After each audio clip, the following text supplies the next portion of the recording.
Le trône maudit, chapitre 2, l'éveil des ombres. Yaro demeura figé sur le sentier, son cœur battant à tout rompre. L'écho de la voix résonnait encore dans son esprit. Le trône. Ce mot le hantait, lui retournant l'estomac. Il avait toujours cru aux histoires, mais jamais il n'aurait pensé en être la cible. Quand la couronne s'était évanouie, l'obscurité allait laisser place à une lueur. Au fond du vieux palais, là où le temps semblait figé, quelque chose s'éveillait. Était-ce un esprit, une légende oubliée? Il lui fallait des réponses, même si cela impliquait de s'approcher de ce qu'il avait toujours évité. Le vent murmura à ses oreilles, comme pour l'inciter à avancer. Sa curiosité lutta contre la peur, et finalement il emprunta le sentier en gravissant la colline. Chaque pas résonnait comme un tambour dans sa tête, intensifiant son anxiété. Les herbes hautes l'égrenaient comme des doigts effilés sur sa peau. Arrivées au pied, à une époque, elles avaient abrité des rires, des chants et la fierté d'un roi. Aujourd'hui, elles dégageaient une aura de désespoir. Sa main trembla alors qu'il effleurait l'une des colonnes. Le bois noirci semblait vibrer sous ses doigts, comme s'il voulait se souvenir du toucher humain.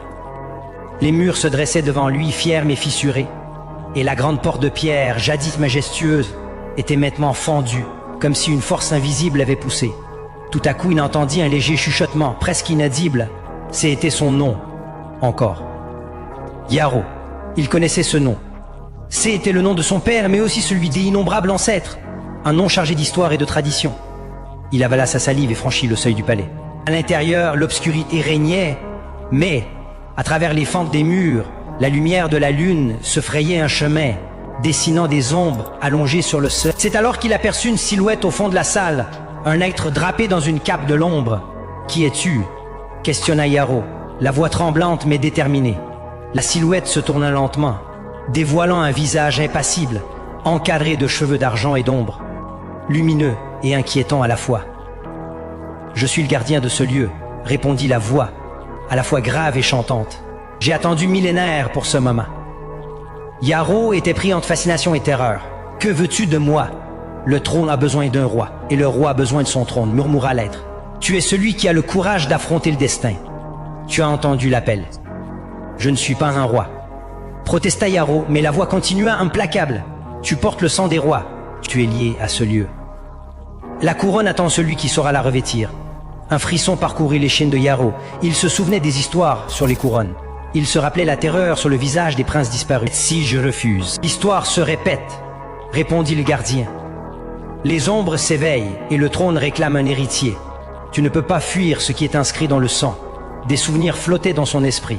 Ses ancêtres, leur voix, leur peur. Le trône n'était pas qu'un siège.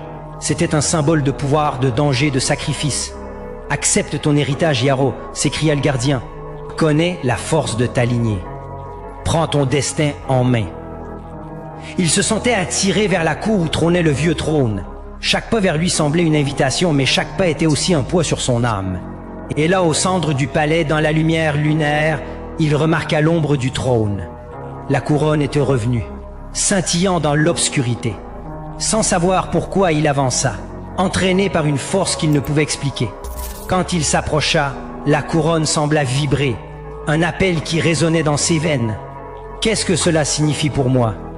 demanda-t-il finalement, sa voix à peine audible. « Assu. Cela signifie que l'histoire commence, » répondit le gardien. « C'est à toi d'écrire la suite. » Yaro se tenait devant le trône, son cœur battant à tout rompre. Le poids de l'héritage pesait sur ses épaules, mais il savait maintenant qu'il ne pouvait pas fuir. Il décida d'agir. Alors, dans cet ancien palais aux murs chargés de souvenirs, Yaro prit une grande inspiration, plia les genoux et toucha le trône.